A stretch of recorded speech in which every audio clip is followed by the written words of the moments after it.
সাতক্ষীরা জেলার অধিকাংশ মানুষ শিরকে জড়িয়ে আছে।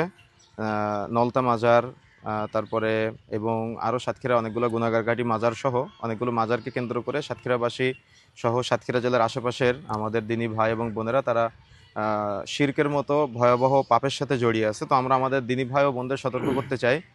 পবিত্র কোরআন মাজিদের মধ্যে সূরা ফাতিহার মধ্যে আমরা সালাতে তেলাওয়াত করি এবং কোরআন মাজিদের মধ্যে আল্লাহ রাব্বুল আলামিন বলছেন ইয়্যাকা না'বুদু ওয়া ইয়্যাকা নাস্তাঈন। ইয়্যাকা শব্দের অর্থ একমাত্র, কেবলমাত্র, শুধুমাত্র, না'বুদু তোমারই ইবাদত করি, এবং ইয়্যাকা একমাত্র, কেবলমাত্র, শুধুমাত্র, নাস্তাঈন আল্লাহ তোমার কাছে সাহায্য চাই। তো সালাতের মধ্যে যে আল্লাহ আমাদের দিতে পারে, সালাতের বাইরে কি সে আল্লাহ আমাদের দিতে পারে না?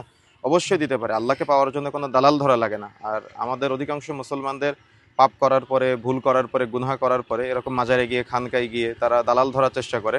তো মূলত কবরের মধ্যে যে ব্যক্তি শুয়ে আছে তারই জান্নাত হবে না জাহান্নাম হবে সে নিজেই জানে না। সে আমাদের জান্নাত বা জাহান্নামের ঠিকাদারি কিভাবে নিতে পারে?